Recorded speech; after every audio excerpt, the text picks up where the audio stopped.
SER Podcast. En la cadena SER, cualquier tiempo pasado fue anterior. Con Nieves con Costrina.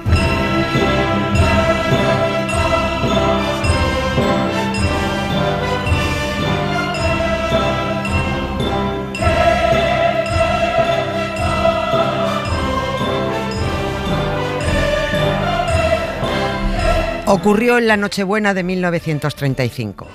En Orihuela, su pueblo y el mío, se me ha muerto como del rayo Ramón Sige, con quien tanto quería. Así comienza la célebre y celebrada elegía que le dedicó su amigo Miguel Hernández y que continuaba diciendo: yo quiero ser llorando el hortelano de la tierra que ocupa Sistercolas, compañero del alma, tan temprano. Tan temprano porque Ramón Sige murió con 22 años de una septicemia. Miguel Hernández conoció su muerte estando en Madrid, cuando se la comunicó su amigo, el escritor Vicente Aleixandre. Hernández y Sige andaban un poquito alejados en el último año por cuestiones ideológicas y sobre todo religiosas. Sige se dolía de que su amigo Miguel hubiera sufrido esa transformación que él llamó terrible y cruel, alejándose de la secta católica. Y Miguel se lamentaba de que su amigo Ramón defendiera un clericalismo igualmente cruel y terrible. Pese a este distanciamiento, Hernández rompió a llorar cuando conoció la muerte de su amigo y por no haber podido besar su frente antes de que entrara en el cementerio. Puede que hasta quisiera enterrarse con él, pero ya se sabe que con la muerte no se pueden hacer planes. Yo quiero ser llorando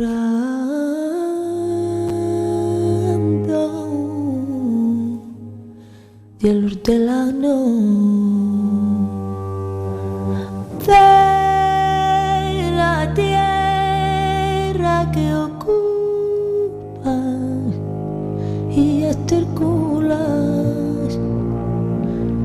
compañerico del alma, tan temprano. La Diputación de Jaén custodia el legado de Miguel Hernández y ahí pueden ver una imagen del poeta, sonriente, tumbado un soleado día de primavera de 1936 sobre la tierra que guardaba a su amigo Ramón Sige, enterrado solo 4 meses antes. Poco después se instaló una curiosa sepultura. Tenía forma de libro abierto, pero un libro abierto boca abajo. El lomo del libro separaba 2 lápidas, como si fueran las tapas. Sobre una de ellas se inscribió Sige y la otra tapa quedó en blanco a la espera de inscribir, según cuentan, Miguel Hernández.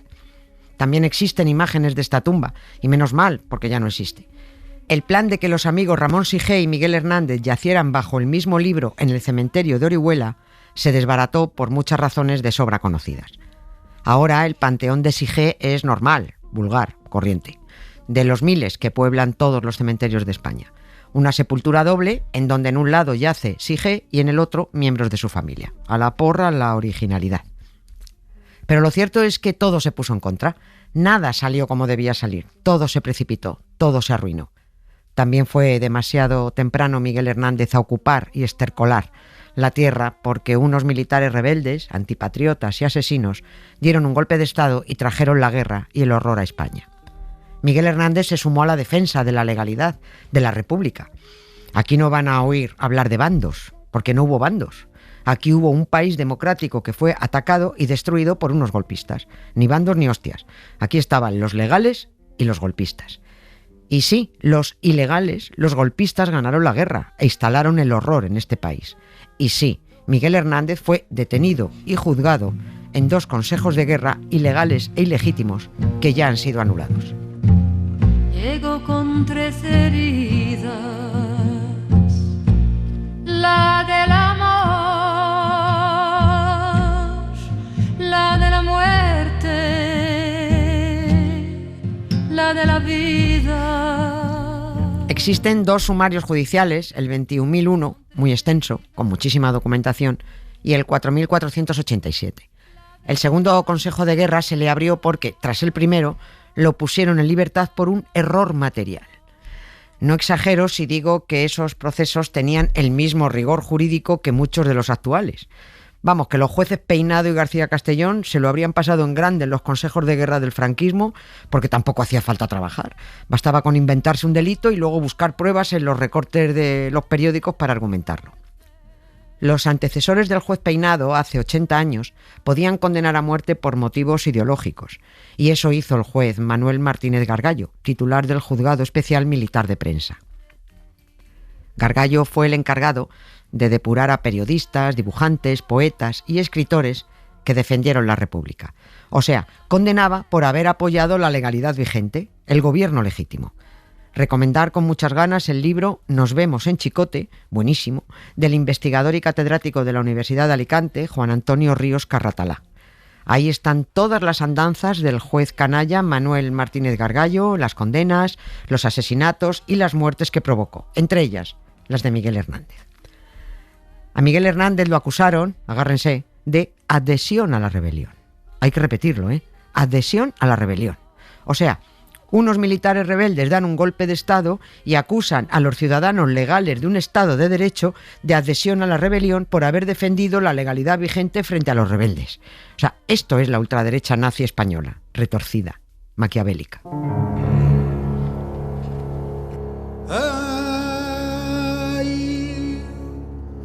Dejarme llorar, amar. El juez Martínez Gargallo consideró, abro comillas, plenamente acreditado que dicho individuo, de tendencias notoriamente contrarias al movimiento nacional, desarrolló apenas iniciado una activísima labor literaria en contra de los ideales que lo encarnan, apareciendo como firmante de varios manifiestos destinados a sembrar en España y en el extranjero la idea de que tan glorioso movimiento no era sino una vulgar invasión plagada de crímenes. En fin, no hace falta explicarlo, pero por si hay algún nazi de Vox a la escucha, que no creo, lo hacemos. El delito de Miguel Hernández fue escribir. Delito por el que fueron fusilados unos 30 periodistas y otros muchos condenados a muerte, pero que afortunadamente luego varios vieron conmutadas sus penas por 30 años de prisión. Y vuelvo a recomendar otro libro del mismo autor citado, el catedrático Juan Antonio Ríos Carratalá, titulado Las armas contra las letras, los consejos de guerra contra periodistas y escritores 1939-1945. Y añado, porque es de noticia reciente, que han aparecido documentos franquistas que reconocen que Miguel Hernández fue condenado a muerte por hechos de escasa trascendencia. Dicho así, escasa trascendencia. Así que, ole vosotros, franquistas asesinos. Miguel Hernández fue de los que vio conmutada su condena a muerte por la de 30 años de prisión. ¿Por qué? ¿Porque la acusación era falsa? ¿Porque el sentido común dice que no se puede asesinar a nadie por escribir? No, se la conmutaron porque el haber asesinado y arrojado a una fosa común en 1936 al poeta Federico García Lorca por su condición de homosexual había dañado mucho la imagen de los ultraderechistas de Franco en el exterior, y hasta primeras figuras intelectuales como Manuel de Falla, un señor de derechas pero no fascista, tuvo que abandonar España porque este país, capaz de asesinar a un poeta, a su amigo García Lorca, ya no era su país.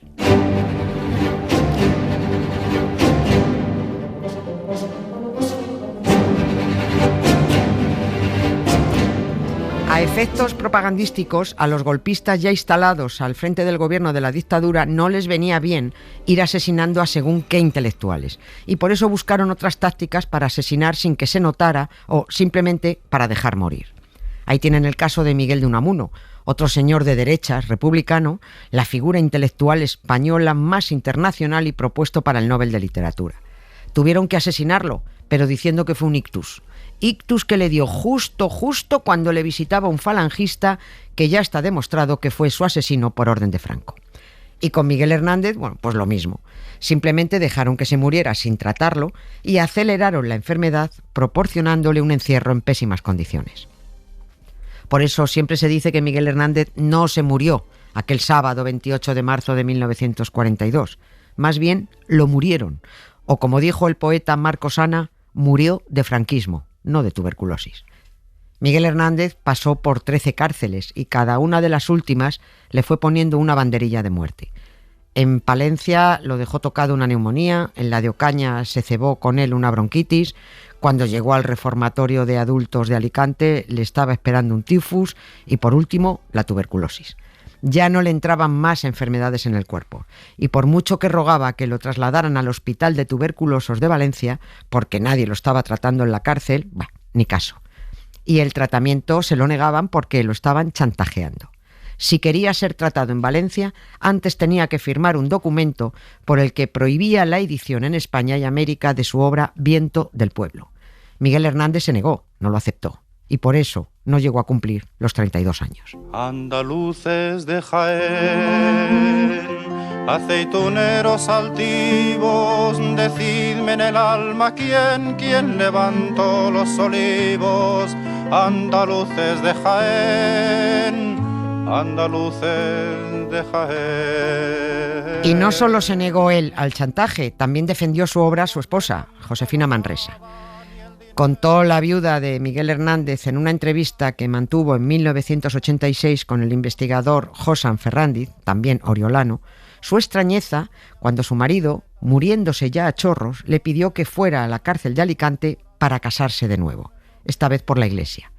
Era otra de las maneras de vencer sin convencer, haciéndote pasar por el aro de la secta católica. Miguel Hernández y Josefina Manresa llevaban casados 5 años, desde 1937. Pero en 1942 ya mandaban los malos en España y según las leyes de la dictadura franquista, Miguel y Josefina seguían siendo solteros porque quedaron anulados todos los matrimonios civiles. Si no les casaba un señor con faldas y alzacuellos, seguramente hasta pederasta, no les darían por válido el matrimonio, y mucho menos el hijo que tenían en común. Manolito sería legítimo. Miguel Hernández escribió una carta a Josefina diciéndole que si le estaba pidiendo otra vez que se casara, no era por voluntad propia, sino porque le estaban chantajeando y porque los pocos derechos de autor que pudiera generar se perderían si no había herederos legales a los ojos franquistas. Legales ya eran, tanto el matrimonio como el hijo, pero no para el dictador. Hubo 3 curas malignos implicados en esta canallada. Uno fue el jesuita Joaquín Vendrell, que no paraba de dar la turra a todos los presos del reformatorio de Alicante para que se convirtieran. Otro era Luis Almarcha, vicario, paisano y antiguo amigo de Miguel Hernández, un tipo que llegó a obispo de León y que estaba empeñado en que Miguel Hernández fuera al cielo o al purgatorio, pero no al infierno, supongo que para no coincidir. Y otro era el que celebró la boda, Salvador Pérez Lledó. Entre unos y otros le hicieron creer que si aceptaba casarse por la Iglesia, inmediatamente se tramitaría su traslado para que lo trataran de su tuberculosis en Valencia.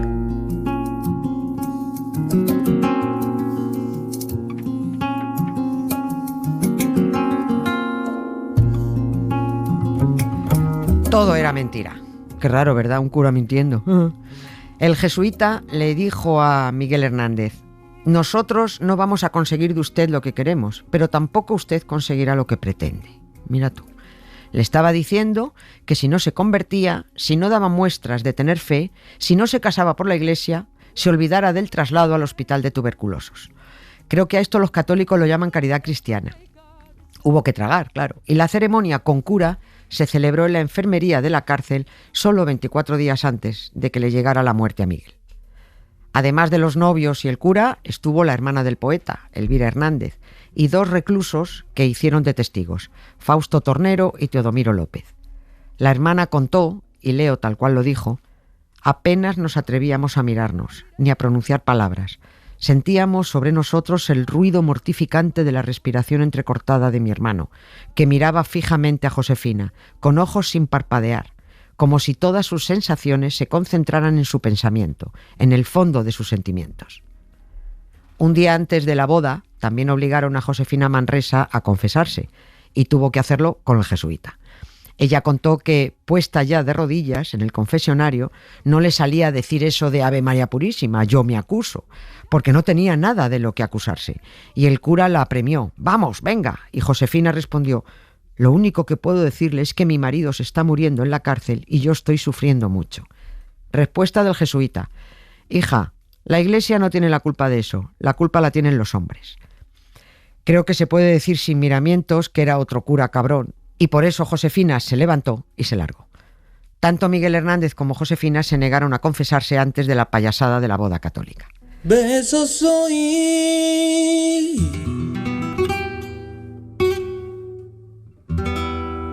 sombra con sombra.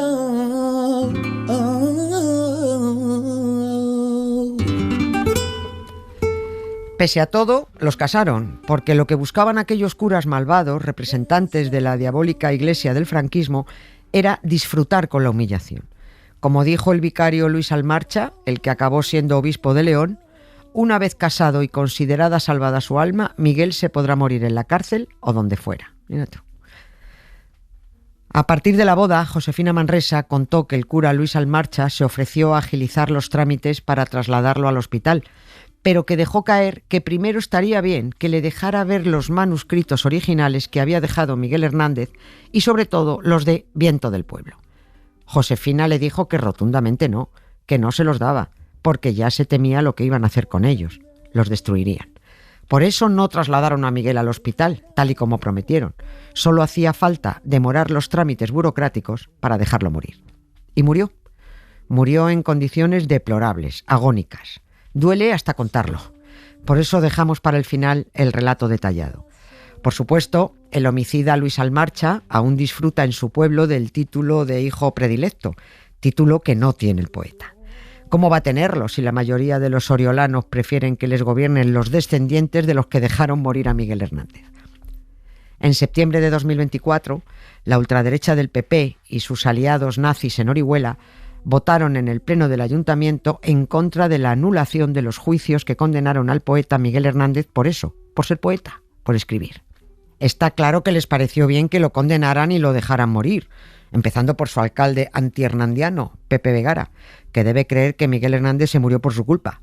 Pues que no hubiera pillado la tuberculosis, hombre, pues que no hubiera sido republicano, pues que no hubiera sido poeta. Que mi voz suba a los montes,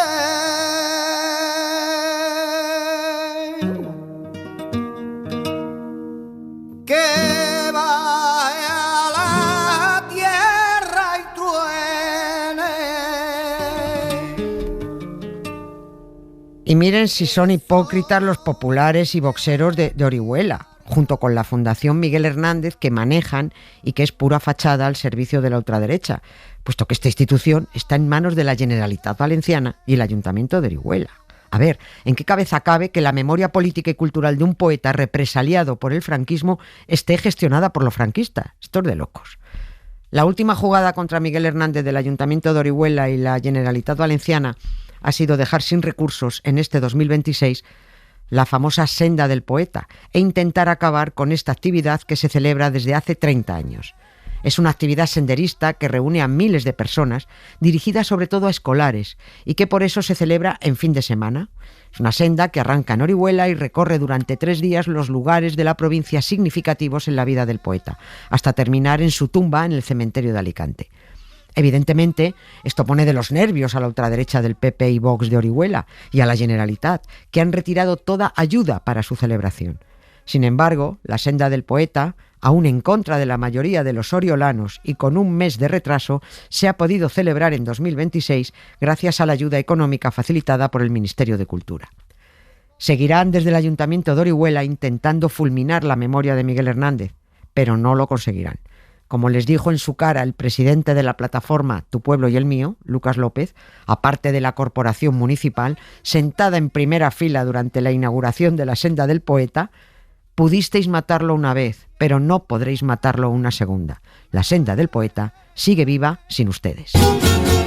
Vientos del pueblo me llevan, vientos del pueblo me arrastran, me esparcen el corazón y me aventan la garganta. Los bueyes doblan la frente, impotentemente mansa, delante de los castigos, los leones la levantan. No soy un... En fin, decía que si en Orihuela fueron indecentes votando en contra de anular los juicios ilegales a Miguel Hernández, no se pierdan a las lumbreras de Vox del pueblo de al lado, de Elche, que también votaron en contra de la anulación del proceso judicial si no se anulaba igualmente, siéntense, el juicio a Federico García Lorca.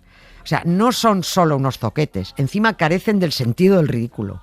Que a García Lorca no lo juzgaron socenutrios de Vox en Elche, lo ejecutaron y lo tiraron a una fosa, no hubo juicio. Los franquistas son más partidarios del tiro en la nuca. Si los nazis españoles no quieren dejar de votar a los de Vox por malos, al menos deberían dejar de votarlos por cazurros. Afortunadamente, un mes después de la negativa de Orihuela a sumarse a la anulación de los procesos franquistas a Miguel Hernández, el Ministerio de Política Territorial y Memoria Democrática entregó a la familia del poeta los documentos que recogen la nulidad de los procesos judiciales y la ilegitimidad de los tribunales. Como el alcalde de Orihuela, José Vegara, está en el momento de emitir este programa en pleno proceso judicial por su imputación por presunto fraude fiscal y falsedad documental, le deseamos, al menos, que disfrute de las garantías judiciales de las que no pudo disfrutar su paisano Miguel Hernández. Porque si al alcalde lo llega a pillar algún juez de sus admirados franquistas, lo mismo lo hubieran fusilado solo por ser sospechoso de fraude al glorioso movimiento nacional franquista.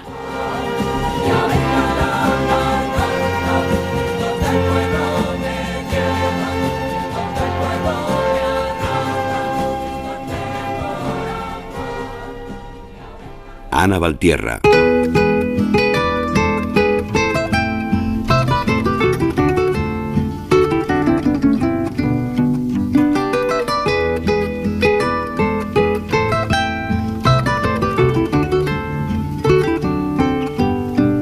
Hasta donde sé, Miguel Hernández pintaba poco, pero pertenece a una generación que pintó mucho en el arte y en la historia reciente de este país. Ana Valtierra, doctora en Historia del Arte, muy buenas, sorpréndenos, como tú sabes sorprendernos. Muy buenas, con Costrina. Efectivamente, Miguel Hernández, pintar poquito, pero se relacionó con un montón de artistas que pintaban mucho y muy bien. Así que vamos a hablar de más artistas cuyas vidas quedaron rotas, como has contado ya, por la Guerra Civil Española. Concretamente vamos a hablar de una pintora surrealista absolutamente excepcional, que es Remedios Varo, que en su caso tuvo que huir de 2 guerras porque su vida y por supuestísimo sus derechos como mujer, que ya sabes que puntúa doble, pues corrían serio peligro. Esta artista nació en 1908 en Anglès, en Girona. Su padre era ingeniero hidráulico y esto tuvo una influencia decisiva en la formación de ella como pintora, porque le va a enseñar dibujo técnico, perspectiva, precisión absolutamente mecánica. Y estos detalles son importantísimos en su pintura porque basta mirar cualquiera de sus obras para ver que en esos mundos imaginarios surrealistas que va a crear hay una precisión mecánica detrás absolutamente sobrecogedora. Pero en cambio, para que veas, hablabas también de religiosos, su madre era profundamente religiosa. De hecho, tú fíjate que le puso Remedios por la Virgen de los Remedios, que es la patrona de Anglès. Sí. Bueno, la pobre señora había perdido antes a 2 hijos y prometió muy desesperada que si aquella niña sobrevivía, pues que llevaría el nombre de la Virgen. Y sobrevivió, Nieves sobrevivió, aunque bien es cierto que salió delicadilla. Remedios tuvo una salud frágil toda su vida, algo que quizá contribuyó a convertirla en una niña pues muy observadora, imaginativa y probablemente más acostumbrada a refugiarse en libros y dibujos que a correr por el campo. Que bueno, pensándolo bien, esto es una suerte para la historia del arte, ¿no? Ya lo creo. Y bueno, una desgracia para el atletismo español, pero una suerte para nosotros, ¿no? Bueno, sobre todo fue un verdadero prodigio de la pintura. De hecho fue, fíjate, una de las primeras mujeres que estudió en la Real Academia de Bellas Artes de San Fernando de Madrid. Pues sí, pues una tía admirable, la verdad. ¿Por qué se fue de España?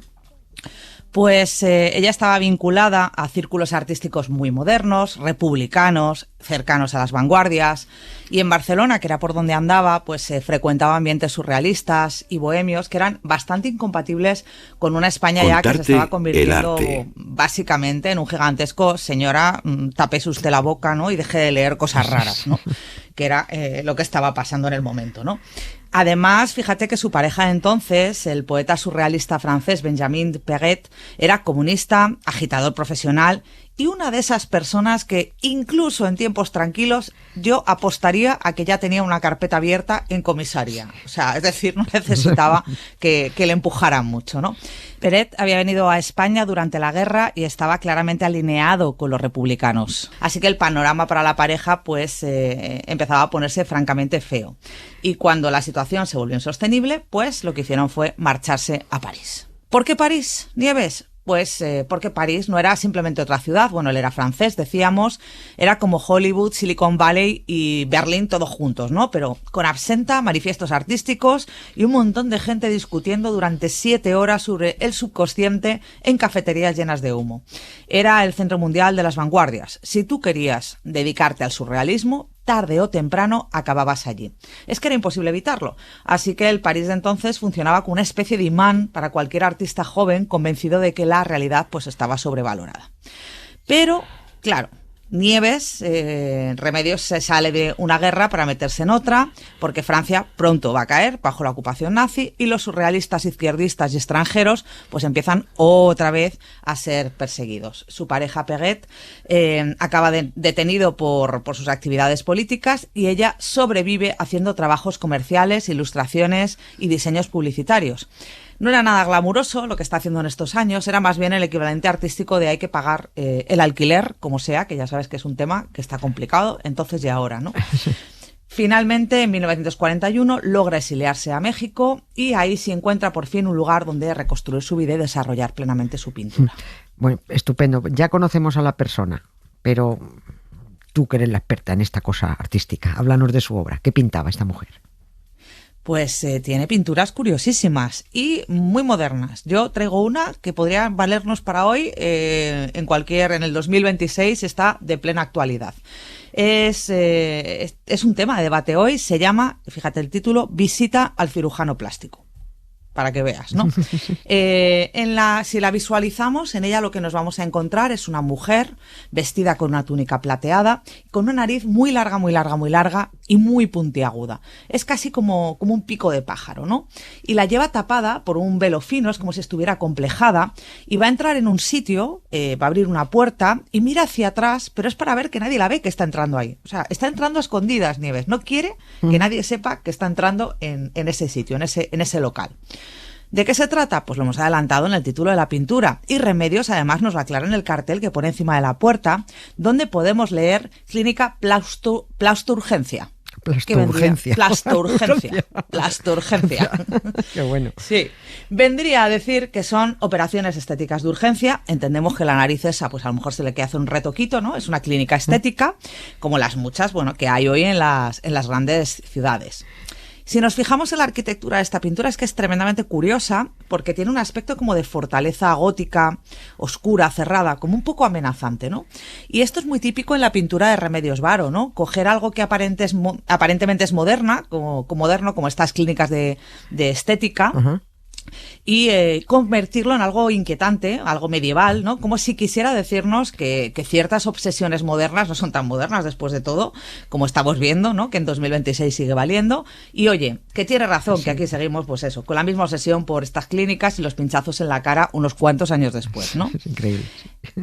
Es que es espectacular esta obra. En el escaparate hay un maniquí femenino, ¿vale? Se ve la puerta que ya está abriendo y un maniquí femenino. Y tiene 3 filas de pechos con costrina. 3, ¿vale? ¿De qué nos está hablando? Pues de la obsesión ya en esos años de ponerse pecho, de operarse el pecho. Perdona, claro, que te he acordado cuando dicen eso, oye, es que tengo muchas tetas, y dice que tienes más de 2. Claro, ¿cómo es esto? Más de 2, ¿no? efectivamente. Pues mira, Remedios Varo pensaba ya igual. 3 filas, sí. Pero bueno, lo más importante es que el maniquí este que estamos viendo no tiene ni manos ni piernas y está reducido solo al cuerpo, está convertido en un producto para exhibir y ya no parece una persona, nos lo están poniendo pues eso, como mercancía. Bueno, ya me conoces un poco, pues llámame mal pensada, pero fíjate que a mí me da la impresión de que Remedios Varo estaba criticando. Nunca yo diría que tú eres mal pensada. Yo mal pensada nada, para nada. Vamos. No, hombre, no. Está criticando efectivamente una sociedad obsesionada con modificar el cuerpo femenino y con convertirlo en objeto de consumo. Y aquí además hace, porque a ella le gusta mucho el humor absurdo, ¿no? Es una persona con mucho sentido del humor. Y la pintura parece un anuncio exageradísimo, ¿no? Y fíjate que hace en un tono humorístico, que es debajo de ese maniquí va a introducir el eslogan de la clínica, ¿no? El eslogan, Nieves, es genial. Es, bueno, lo leo literalmente, abro comillas, ¿eh? Superamos a la naturaleza. Claro, otra fila de pechos, la naturaleza es que está mal hecha, Nieves. Sí, necesitas una fila más, ¿no? En nuestra gloriosa era plastinailonítica no hay limitaciones. Osadía, buen gusto, elegancia y tu urgencia es nuestro lema. Hablamos francés. Porque durante mucho tiempo todo parecía como más elegante y sofisticado si sonaba en francés. Entonces da igual que te estuvieran vendiendo una barbaridad estética imposible como 3 filas de pechos, pero si venía con aire parisino, pues ya automáticamente nos parecía chic y lo comprábamos, ¿no?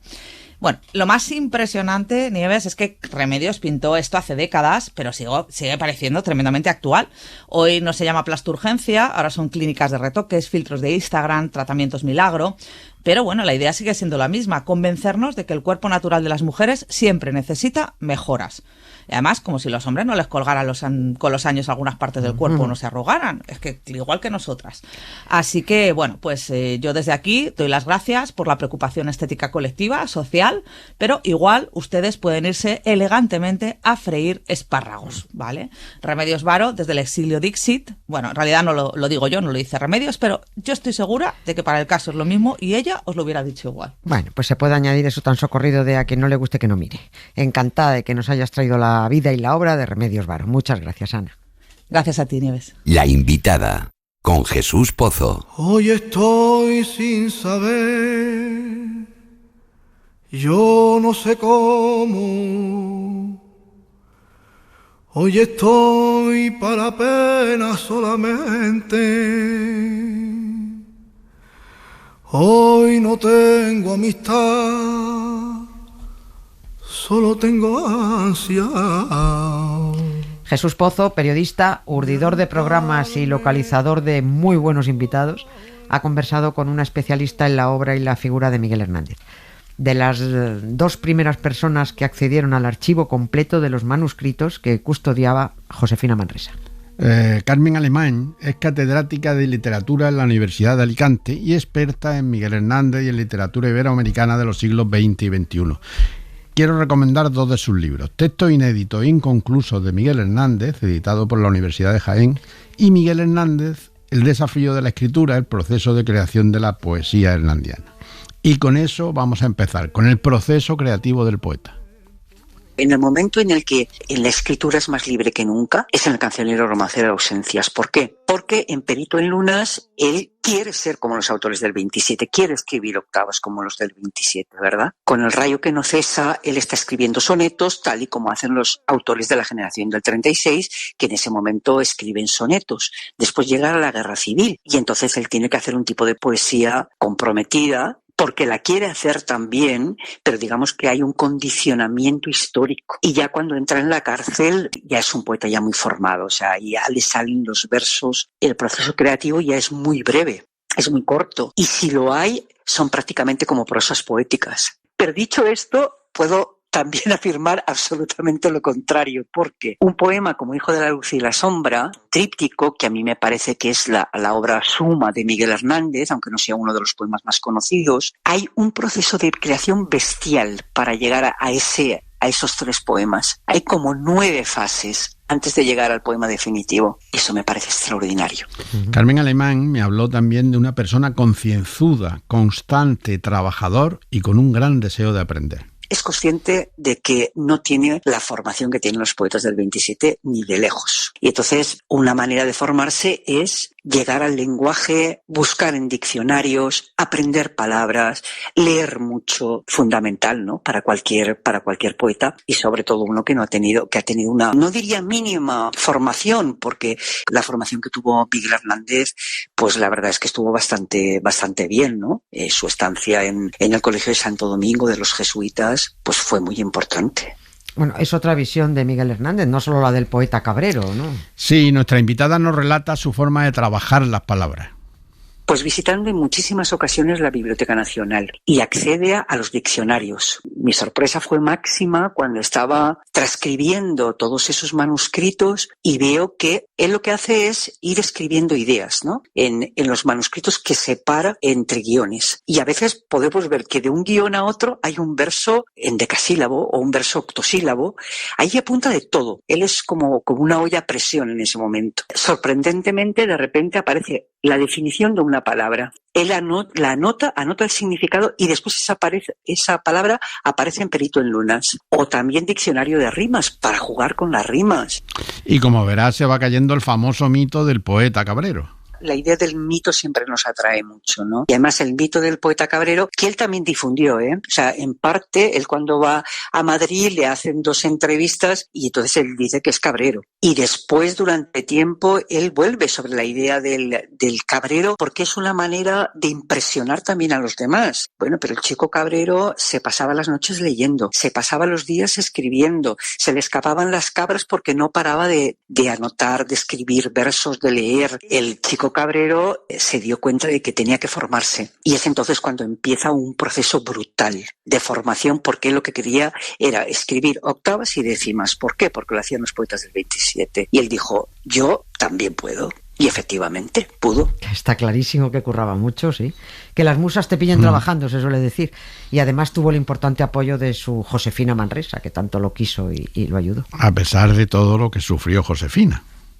Y sus ojos van siempre hacia Miguel, hacia su enamorado, ¿no? Pues cuando él tiene claro que es Josefina, la mujer que quiere que sea la madre de sus hijos, eso lo tengo clarísimo, pero decide compartir la vida con ella. Pues se casa con ella, se la lleva a Jaén en plena guerra, que eso también es alucinante, ¿verdad? Se queda muy pronto embarazada, se pierden a los 9 meses al primer hijo y prácticamente por hambre y por la falta de sanidad, bueno, por tantísimas cosas, ¿no? Y después la alegría de la llegada del segundo hijo, pero también la cárcel ahí, o sea, es una vida dolorosísima. La muerte tempranísima del marido y después tener que criar a un hijo con todo en contra. Y menos mal que contó con la ayuda de unas pocas personas para mantener el hogar y el legado de su marido. Muy pocos amigos, y ahí también la figura de Alexandre es especial porque es quien le consigue dinero todos los meses. Hay un listado de Josefina en el archivo donde ella anotaba cada mes lo que le daba gente. Importantísimo, igual que después María Gracia Ifá, que también la ayudó muchísimo, ayudó para que hubiera publicaciones sobre Miguel Hernández, para sostenerse mínimamente, ¿no? Con lo poco que le podían dar y después ella, pues perdiendo la vista cosiendo, ¿no? Y después oír todas las cosas que decían sobre Miguel Hernández, es que eso es tremendo, ¿no? Entonces, estaba señalada con el dedo. Falta todavía el homenaje a Josefina Manresa, ¿eh? Se dice poco cómo defendió y lo que se jugó por defender la obra de Hernández. Eso mismo defiende nuestra invitada, que sin ella no hubiéramos leído ni una mínima parte de su enorme obra. Soy de las que reivindican siempre la figura de Josefina Manresa, porque sin ella todo ese proceso creativo, o sea, nos hubiéramos quedado con el mito, ¿no? Y gracias a ella también se sacaron de la cárcel de Alicante manuscritos. Y además fue la persona que conservó esos manuscritos con todo tipo de peligrosidades. Yo creo que Josefina Manresa también tuvo un mérito impresionante para que esos manuscritos los podamos disfrutar hoy en día. Porque Miguel Hernández se lo dijo. En una de las cartas le comenta que tiene que guardarlo. Josefina, guárdalo todo. Miguel Hernández era consciente de que esos borradores, porque claro, ¿de qué poeta a día de hoy podemos encontrar más de 1000 borradores de su poesía? Eso es prácticamente inédito. Él lo guardó a lo largo de toda su vida de escritura, desde los principios hasta el final, todo, y le dijo a Josefina que lo guardara todo. Y ella, pues imaginémonos, ¿no? En plena posguerra y con ese material. Sí, pues ya que estamos con Josefina, ¿qué dice nuestra invitada sobre la relación entre Miguel Hernández y Maruja Mayo? Sabía yo que iba a salir este tema, ¿verdad? Siempre hay que saberlo. Tampoco ya no pasa, bueno, pues no pasa nada, ¿no? La catedrática Carmen Alemán lo tiene clarísimo. Sí que sabemos que hay un enamoramiento brutal por parte de Miguel Hernández hacia Maruja Mayo. O sea, es la experiencia más sensual y sexual, porque precisamente es la otra cara de Josefina Manresa, ¿no? Y además una de las mujeres preferidas del 27, un volcán.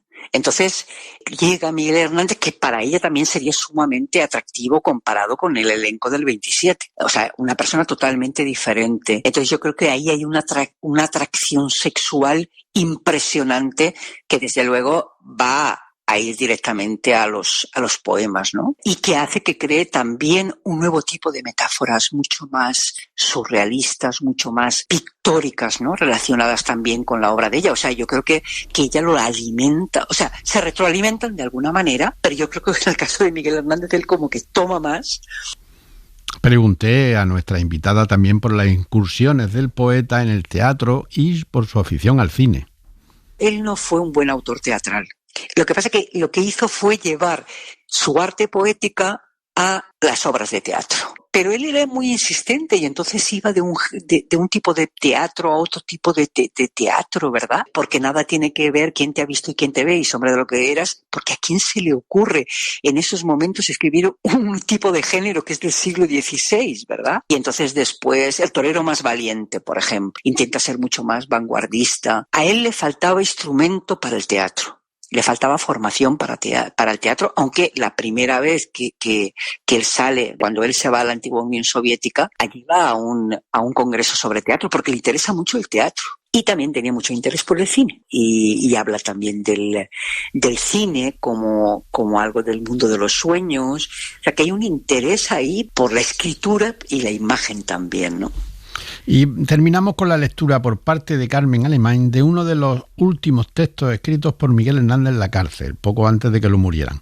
Un poema titulado Negro. Recordemos, nuestra invitada es una de las 2 personas que vieron y estudiaron por primera vez todos los manuscritos juntos del poeta cuando lo cedió Josefina Manresa, entre ellos este. Negro, como la fuente que brotará luto, fino luto rizoso, negra fuente derramada hacia atrás, tu pelo. La espuma larga y negra por tu frente serenamente se resuelve en cejas y en pestañas que vuelan largamente. Me traspasan los clavos de estas rejas, de estas aleteantes celosías donde la espuma de los ojos dejas. Huelen tus ojos, líquidas umbrías, altos tus ojos, cuerpos, melodías, color de penumbra, de puerta entornada. Creo que queda muy claro de quién es el magnífico retrato que hace el poeta, que por otra parte ya se siente muerto. Totalmente. Magnífico retrato y magnífica invitada. Gracias a los 2 por la conversación y bueno, para saber más ahí dejamos 2 de las obras de Carmen Alemany, textos inéditos e inconclusos de Miguel Hernández y Miguel Hernández, El desafío de la escritura, el proceso de creación de la poesía hernandiana. Muchas gracias, Jesús. Adiós. Eso era un gato con los pies de trapo y la cabeza al revés. ¿Quieres que te lo cuente otra vez?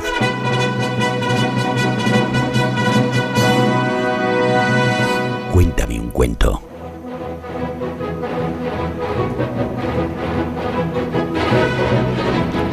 Si la muerte de Miguel Hernández fue prácticamente un homicidio, el entierro fue tristísimo. Decía al principio que duele hasta contarlo. Miguel Hernández murió siendo solo piel y huesos, por eso se fue a la tumba con los ojos abiertos, porque estaba tan consumido que no se los pudieron cerrar. Desde el mismo momento en que bajaron el cadáver del poeta a las duchas del Reformatorio de Adultos de Alicante, los franquistas no escatimaron desprecios hacia el poeta. Sus compañeros reclusos pidieron permiso para hacer una máscara funeraria, pero el director de la cárcel lo prohibió. Pese a todo, a escondidas, allí mismo en las duchas, José María Torregrosa hizo a carboncillo el último retrato de Miguel Hernández, con los ojos abiertos.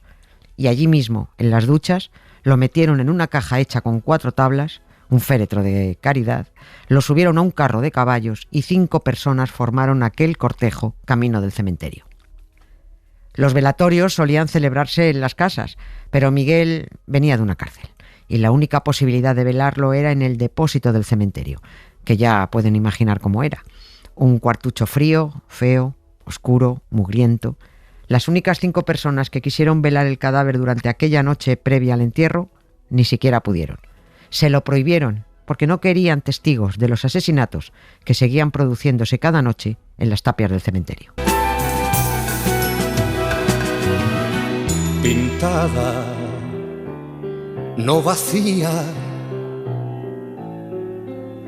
pintada está mi casa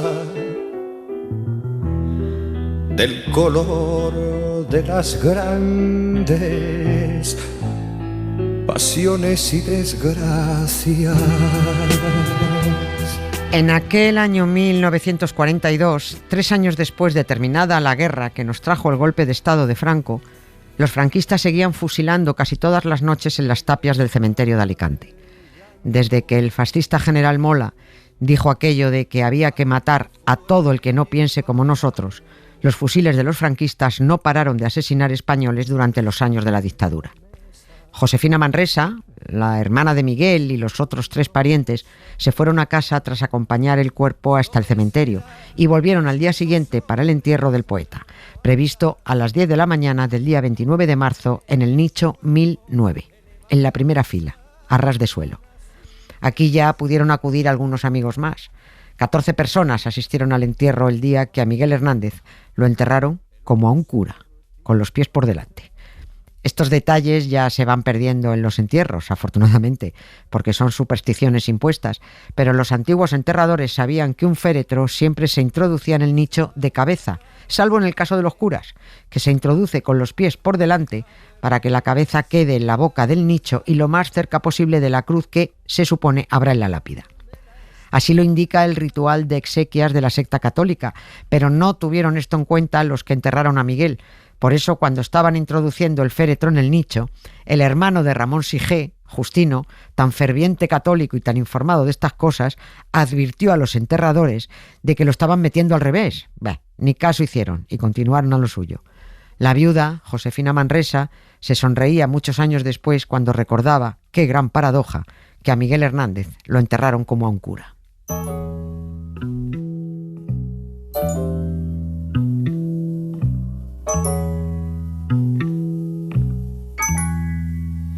La cebolla es escarcha, cerrada y pobre, escarcha de tus días y de mis noches, hambre y cebolla. ¿Le pusieron cruz en la lápida a un ateo como Miguel? Pues al principio ni cruz ni lápida. No había dinero para nada. Fue un amigo, el pintor Miguel Abad Miró, el que se gastó 700 pesetas en una lápida en la que solo ponía Miguel Hernández, poeta. Eso sí, Hernández sin tilde, que tiene guasa en la tumba de un escritor. Y se equivocó él o el marmolista, uno de los dos, en el año de nacimiento, porque se inscribió 1911 en Romanos y Miguel nació en 1910. Da igual, no era importante. Pero lo que no faltó fue la cruz, porque la ponían sin preguntar. Cosas de la doctrina del nacionalcatolicismo en la dictadura franquista. Ustedes perdonen, pero había que ser católico por cojones. El susto llegó 10 años después del entierro, en 1952, cuando Josefina Manresa recibió un requerimiento del Ayuntamiento de Alicante diciendo que si no pagaba la renovación del nicho 1009, los huesos de Miguel Hernández irían a la fosa común. 2.042 pesetas pedía el Ayuntamiento por la renovación del nicho, dinero que la viuda no tenía. Pero los amigos se movilizaron. Escribieron a Gabriel Celaya, a Vicente Aleixandre y a otros poetas y entre todos juntaron el dinero para salvar a Miguel Hernández del desahucio. No sé en qué momento instalaron el buzón junto al nicho del poeta para que recibiera correspondencia, al igual que la recibe Antonio Machado en su sepultura del pueblo francés de Collioure. Pero en aquel 1952 todavía no estaba ese buzón. Tuvieron que instalarlo después de llegada la democracia, porque antes los franquistas no lo habrían permitido.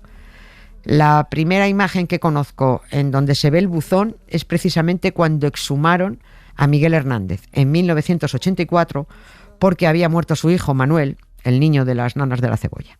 Esta vez el Ayuntamiento de Alicante quiso enterrar al hijo de Miguel Hernández en un nicho aparte para que no se tocara la tumba del poeta, pero Josefina se negó. Su hijo tenía que ser enterrado con su padre, en el mismo nicho 1009, y juntos esperaron la llegada de la madre y la esposa.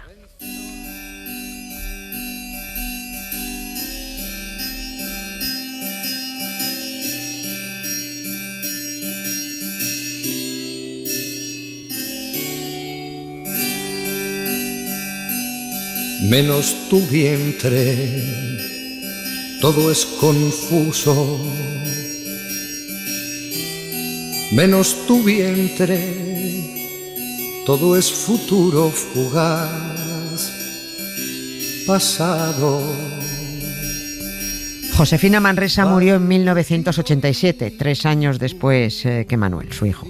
Por supuesto, pidió ser enterrada con su marido y con su chaval, y fue el momento de reunirlos a los tres en un lugar preferente, ya declarado oficialmente lugar de memoria democrática, a la sombra de 3 palmeras, siempre con flores frescas, en una gran sepultura en tierra en el centro del cementerio de Alicante, y bajo una losa de mármol blanco. El nicho 1009, por respeto, no se ha vuelto a ocupar, y en ese nicho fue donde Vicente Aleixandre, en la visita que hizo a Miguel Hernández en 1952, dejó un papel escrito que decía: tú, el puro y verdadero, tú, el más real de todos, tú, el no desaparecido. Y no, Miguel Hernández no ha desaparecido, por mucho que los políticos de la ultraderecha del PP y Vox de Orihuela, por decisión de miles de oriolanos y oriolanas que los votan, querrían hacerlo desaparecer, como ya hizo la dictadura de Franco en su momento. No solo con él, también con su obra. Miguel Hernández es el muerto más ilustre del cementerio de Alicante, y allí sigue su buzón para quien quiera decirle algo. Él mismo lo pidió.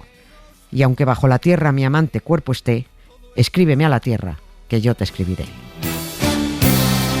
Menos tu vientre, claro y profundo.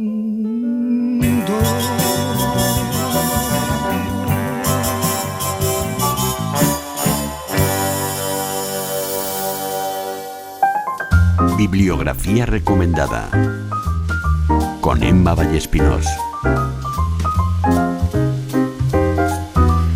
Hoy estrenamos sección con Emma Vallespinós, un espacio con el que acabaremos el programa y que se titula, ya lo han oído, Bibliografía recomendada. Así que aquí hablaremos de libros. Eso es. En cada programa propondremos algunas lecturas recomendadas, que no obligatorias, que aquí todo lo que sea obligatorio nos da como repelús. No, te lo hemos puesto fácil con Miguel Hernández. Sí. La primera recomendación, evidentemente, es leerlo a él, volver a su obra, empezando por Viento del Pueblo, el libro que le costó la vida y que los golpistas quisieron destruir, que no quedará ni rastro, y a esa gente hay que llevarles siempre la contraria.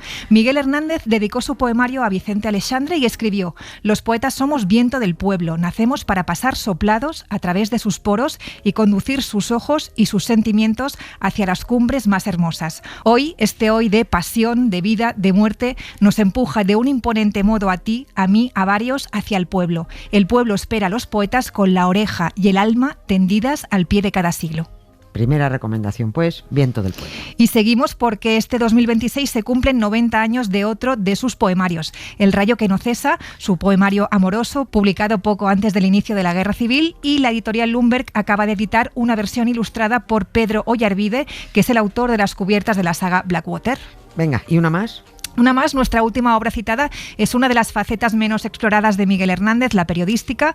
La editorial Alianza ha publicado El hombre acecha al hombre, los escritos periodísticos de guerra que escribió entre 1937 y 1938 para cabeceras como Milicia Popular, La voz del combatiente o Al ataque. El libro recupera 35 artículos inéditos e identifica algunos que firmó con seudónimo. Miguel Hernández hizo reporterismo de guerra desde el frente. Desde Madrid, en enero del 37, escribió: medio año de lucha contra el fascismo nos ha dado una honda experiencia a los hombres de las trincheras. Aquí estamos, cada día más hechos al plomo, a la metralla, a los accidentes buenos y malos de la guerra. Cada día más curtidos en la pólvora, con más cicatrices en la carne y más hierro y firmeza en la decisión, en nuestra decisión de combatientes populares. Magnífica, Emma. Magnífico estreno de sección. Impresionante, muchísimas gracias. Y nos despedimos ya. ¿Quiénes? Pues los de siempre. Que esto no se mueve. No. Ana Valtierra, Jesús Pozo, Emma Vallespinós, Pepe Rubio, nuestra técnico de sonido, María Jesús Rodríguez, y yo misma, Nieves con Costrina, que he venido. Adiós. Para no perderte ningún episodio, síguenos en la aplicación o la web de la SER, Podium Podcast o tu plataforma de audio favorita.